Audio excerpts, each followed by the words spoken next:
So, I mean, definitely a lot of social implications to what's happening right now. But other than that, what do you think of the actual two games, the last two Yeah, games taking it back that we to won? actually on the court now. I mean, the Raptors were absolutely phenomenal. We went to game 5.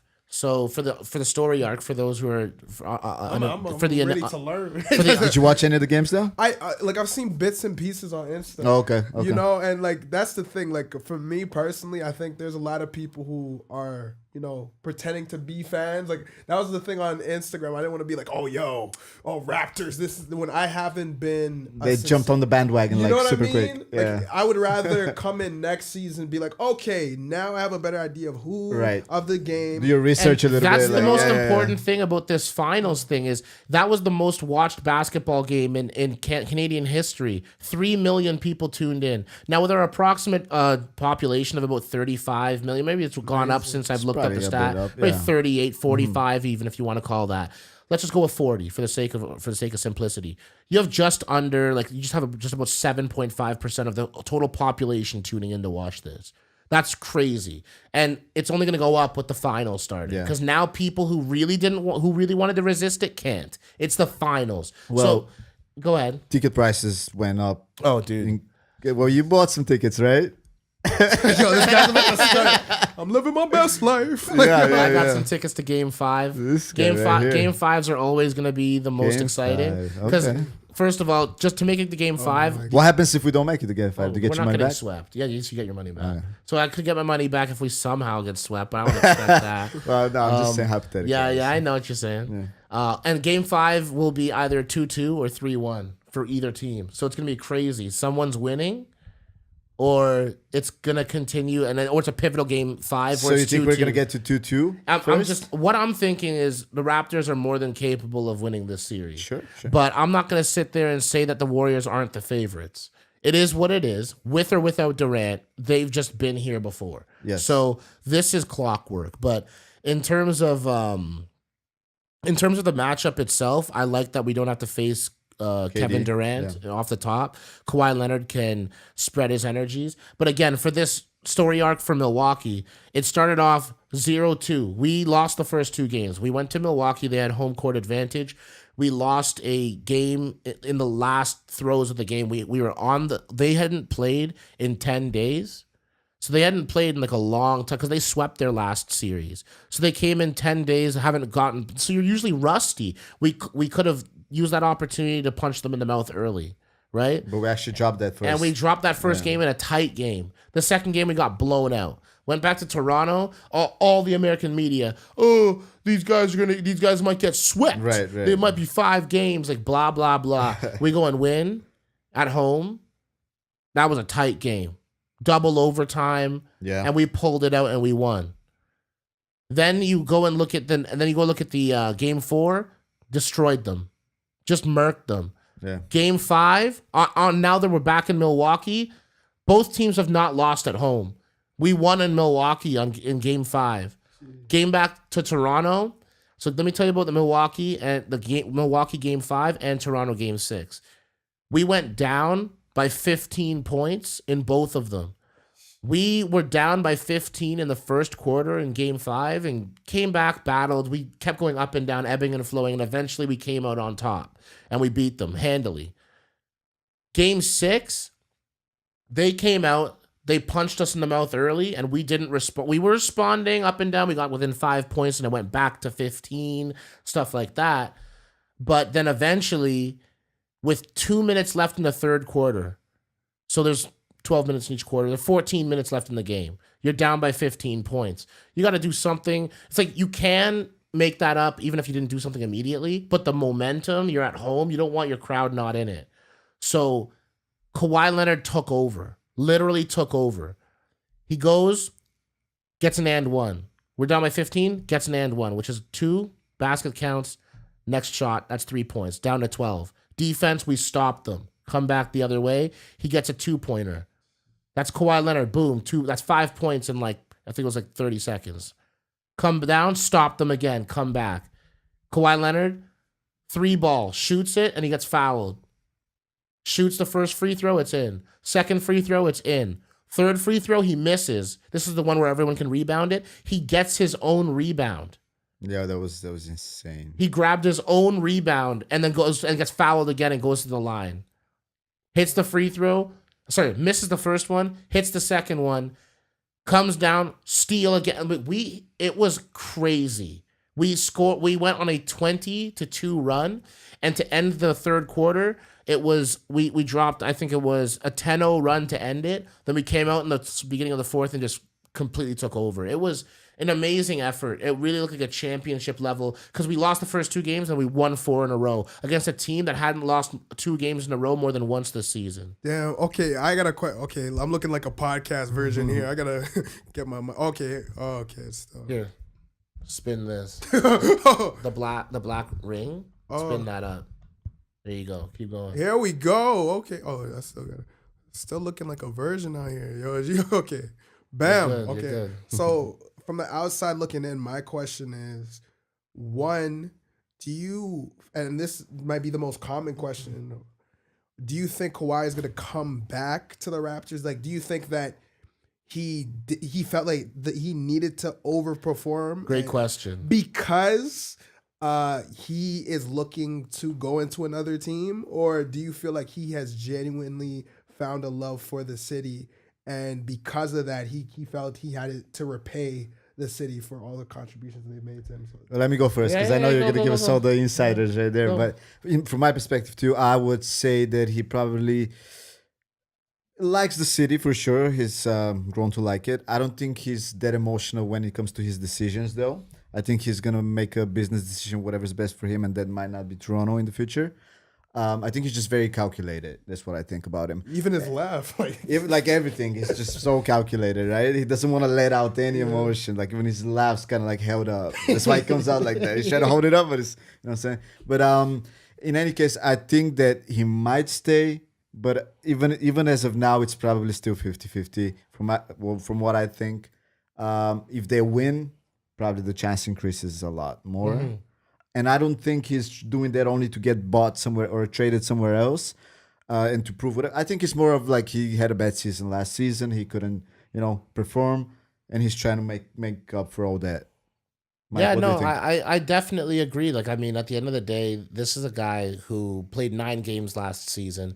People were writing him off. People thought that, he quit on the San Antonio Spurs because the Spurs are like the New England Patriots equivalent. They're supposed to be the class act version of all the front offices. They never have drama. They never have the players that are having a mutiny. And what happened was there was a lack of trust that was developed because Kawhi Leonard said, I'm injured, I can't play. And they're saying, all of our diagnoses are saying that you can play. You are healthy. There's no reason you can't play. So then there was this chasm that was built where they didn't believe him, and because they didn't believe him, Kawhi lost all trust with them, and he just eventually said, I want out. I don't want to work with these people who don't believe me as an athlete telling you how my body feels. So then he comes back into this year, and people think that he has this quitting narrative. He gets sent to Toronto, which is, in a lot of Americans' minds, exile. Because he wanted to be in the Lakers? He wanted to be on the Clippers or just be in LA in general. Yeah. Like he just wanted to be in LA. That's where he's from. It's near where he's from and everything like that. So he ends up in Toronto. At first, he's reluctant. But on the story arc, I said before this season started that if we make the finals, he will have a strong reaction towards staying here. He'll feel our energy because I know how passionate Toronto is as a city. And I feel like we can make him feel that love that only Toronto knows how to, and it's Canada's team too. We've seen some funny stuff like penthouses being offered. Did you see the Kawhi and Dine? Exactly what I was referring to. The local restaurant. Yeah. It's so funny. And like this is the thing, you'll be the savior of the city. So at the end of the day, this is my main thing though, from a basketball perspective, because the emotion, like you said, might not be his priority. We let him sit for 22 games. I don't know many other teams in the league that can go sign a guy for max money and say, you know what, we'll let you sit for a quarter of the season. Don't worry about it. I think he's finding very good conditions here for and he might not like the cold weather, but he's going to see what Carabana is like. Hopefully he can see some of that. It's about to be his first summer here. The first Toronto summer. And as a rich person in Toronto, like Toronto's one of the best places to be if you got money. If you got money and you can go and spend it and get the best out of the moment, you'll have fun. And he's the best wingman, Drake. Like, Oh my god, Oh my god. Yeah. They're gonna take him out everywhere. Just, yeah. My second question again, like I'm just trying to learn as much as I can from y'all. In terms of contingency plan, of course you don't want to think of the worst possible scenario, but let's say if Kawhi does leave the Raptors, right. What do you think the Raptors should do to make sure that, again, they could build on this momentum going into the next season? I don't know. That's a very complicated Like, question. I think this is the biggest thing, is our salary cap situation is not the best. We're paying Kyle Lowry a lot next year. It's gonna be somewhere like just over $30 million. Oh wow! And we're paying Marc Gasol, who's gonna who has a player option. I should say, player option basically is like that last year on your contract. You as the player get to choose if you want to opt in or opt out. There's team options, player options.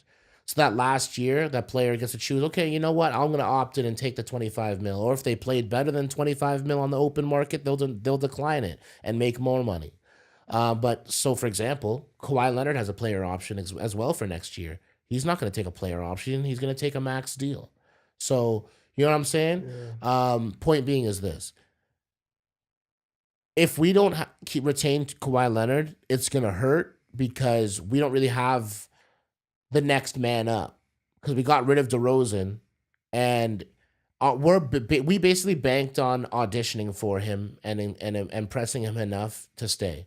So we acquiesced to every one of his needs, and I think he feels respected, and he feels adored, and he feels like he can play ball and get a chance to go to the finals here. And as a person who's made the finals twice in Kawhi, I feel like he knows how rare that chance is, and if he stays with because we're gonna have largely the same people that we have right now next year.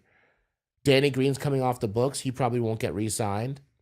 You don't think so, eh? No, yeah. I wouldn't. And then and then he's not gonna get re-signed by us, is what I'm saying. Yeah, that's what I mean too. And then there's so many options. There's a lot of good free agents out there. But yeah, so pretty much, the Raptors are going to be in that situation where they're going to have to make some tough decisions if Kawhi left. But I think the audition has worked, and if he stays, I think the free agent that we can attract at that point, they see how far we went without them. If another all-star wants to join us, we're the beasts of the East. So Masai Ujiri gambled. I'm happier for him than pretty much anybody else.